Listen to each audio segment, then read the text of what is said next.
السلام عليكم ورحمة الله وبركاته. أهلا بكم وحلقة جديدة مع بابا عمر. في موضوع كده يا جماعة كنت حابب أتكلم فيه. شفت له برامج كتير بيتكلموا فيه وبوستات على الميديا يعني حاجات اجتماعية كده. زي مثلا هو اللي أنا عايز أتكلم فيه النهاردة الأفكار الدايرة أو البوستات الدايرة من ناحية المطلقة بتنور بعد الطلاق. المطلقة تخلصت من زوج فاشل. طيب، المطلقة مش بتنور بعد الطلاق، المطلقة بتخرب من جواها ضلمة. هي لو بتظهر للناس ان هي منورة من بره، هي عايز تثبت له هو انه هي زي الفل وما فيهاش حاجة، بس جواها خربان. بلاش تروجوا الافكار دي. ولا الراجل بعد الطلاق بيبقى كويس، برضه بيبقى جواه خربان. هي خسرانة وهو خسران. بلاش هبل، بلاش هبل في اللي بتقوله ده اسمه كلام هبل. مفيش مصيبة بتحصل لبني آدم وبتخليه ينور. ده كلام عبط وتنصل من المسؤولية. يعني أنا كده يعني لقيت نفسي. ده جهل وعبط. يقول لك المطلقة تخلصت من زوج فاشل. لا، هو الصراحة بقى يعني جاي الحق، هي الست اللي ما بتعرفش تحافظ على بيتها هي اللي فاشلة. بس أنا لما بقول كده مش معناها إن أنا ببرئ الراجل، يعني لا، ما هو برضه عليه عبء كبير إن البيت يخرب. لكن في ستات بتسعى لخراب البيت، بتبقى عايز تاخد لقب مطلقه. تفهمش ايه الدماغ فيها ايه. هو هم كده، يعني التركيبه بتاعتهم ملهاش كتالوج. فهو لما تيجي تقولي المطلقه ده خالص من زوج فاشل، وليه ما تكونش حضرتك اللي فاشله؟ وليه ما تكونش حضرتك انت اللي ما قدرتيش اللي بيتعمل؟ وليه ما يكونش انت اللي خربتي البيت؟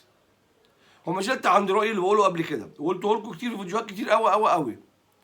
يا جماعه، ما فيش بيت بيخرب ويكون السبب طرف واحد بس، طرفين. بس النسبة بتتفاوت. ممكن يكون 50-50، يكون الراجل مثلا عنده 70% هي 30 يعني. لكن مفيش حاجة اسمها تخلصت من رجل فاشل. أو ممكن نعكسها وأنت تخلص من واحدة من زوجة فاشلة. رغم إن دايما عمار البيوت اتعلمناها كده واحنا صغيرين، اتعلمناها. عمار البيوت في ايد الست. الست اللي بتعشش وبتحافظ.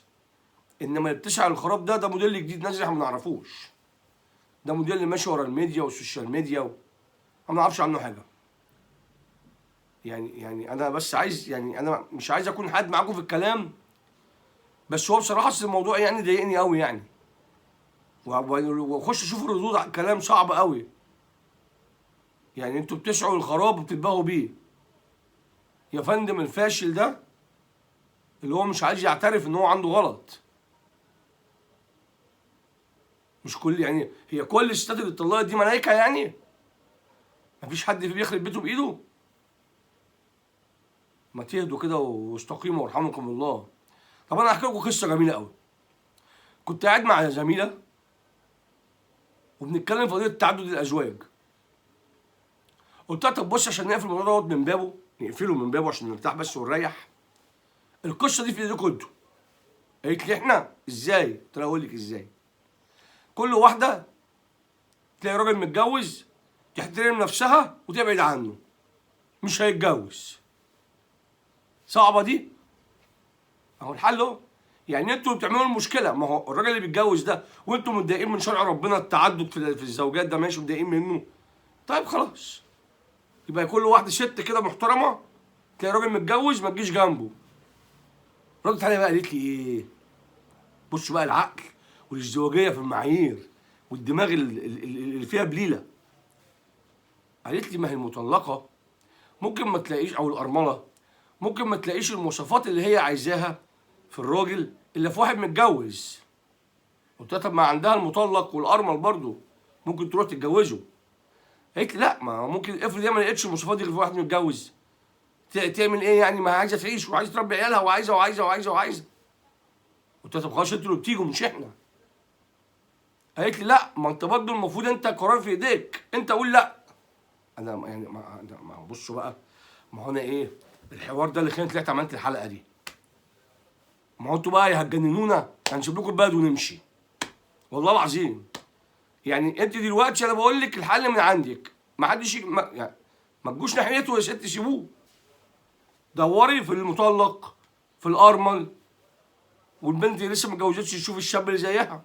مش لازم يعني نروح نحكها مع واحد متجوز ويجي يروح متجوز وتروح الحريم داخله شتمه في الرجاله. ما هو يعني ما طب لما قلنا الكلام ده قلت لك لا، ما هي ليها احتياجاتها برضه، ما هي محتاجه واحد بظروف معينه ومواصفات، والمواصفات دي ممكن ما تكونش موجوده في واحد متجوز. طب ما ايه؟ طب ما ايه؟ ايه؟ طب ادونا العقل. طيب ايه؟ انتوا عايزين ايه؟ انا مش فاهم يعني. ما انا دلوقتي انا كلامي ده كله ليه بقى؟ بقى اصل المصيبه ان الافكار دي كلها اترسخت في عقول الشباب اللي طالع كله. انا كنت في شغل من فتره في شرم، وكان معايا زميلات برضو بنتكلم، اكتر مثلا من حوالي 50 60 زميله. المصيبه السودا كلهم دماغهم واحده، فيهم المتجوز وفيهم لسه ما اتجوزش. يعني تقول لك ما لا، ما يعني هو الراجل اصلا هو المسؤول، ده الراجل اللي الست تطلق يبقى هو راجل فاشل. طب يا ستي دورك ايه؟ انت ما عندكيش دور يعني؟ ولا انت عايشه معانا ايه في الدنيا؟ عايشه على الكوكب معانا بتعملي ايه يعني؟ اما انت الدور اللي قلنا عليه التربيه والبيت والرعايه بتقولي انا مش ملزمه بيه.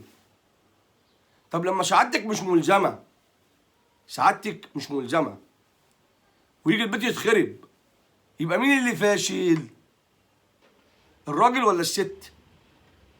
ما انا بس عشان نوصل للمعلومه الحته دي. بصوا بقى كم تناقض. انا مش ملزمه، وبعدين البيت يتخرب، وبعدين تقول لك الراجل فاشل. الست تقول لك انا عايزه واحد بمواصفات معينه حتى لو متجوز، تاخده من مراته تقول لك الرجاله خاينه. ايه التناقض اللي انتوا فيه ده؟ رغم ان الجواز مش حرام، بس انا بكلمكم بعقولكم عشان انتوا تعبتوني. والله العظيم تعبت. يعني انا اكتر حاجه ما استفزتني دي اللي هي بتقول لك ما هو ليها طلباتها، هي تشوف لها واحد فيه مواصفات مش مشكله لو متجوز. طب بتصوتوا ليه لما متجوز؟ الراجل بيتجوز مره واتنين. يعني انا مش فاهم يا ست الناس.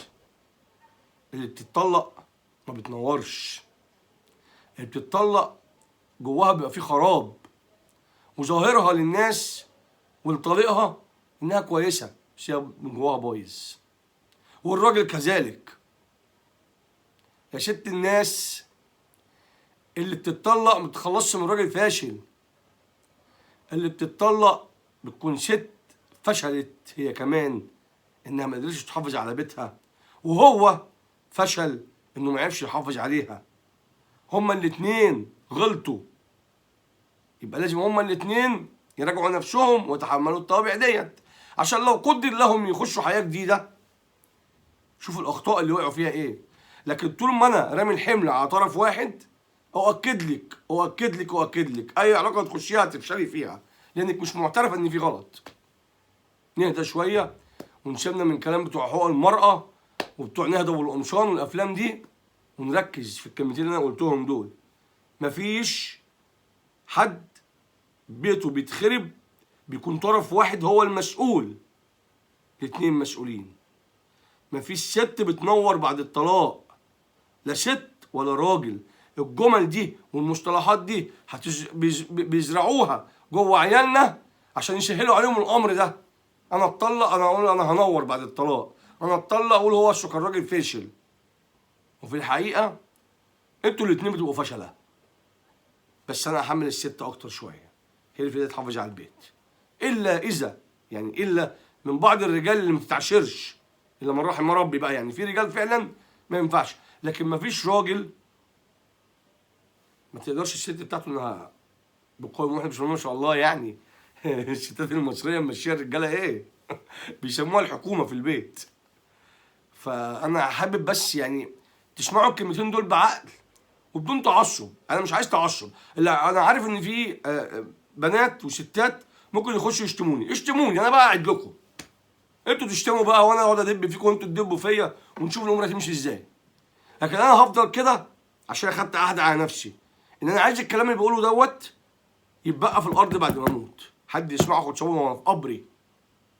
لان انا لما قلت عايز اعمل القناه ما قلتش هعملها عشان عايز ربح، انا قلت عايز اوصل معلومه، خبرات حياتيه عدت عليا، حاجه اتقالت غلط، الدين بتاعنا بيقول ايه. انا معاكم بقى والزمن طويل، واشوفكم في فيديو جديد وتصبحوا على خير.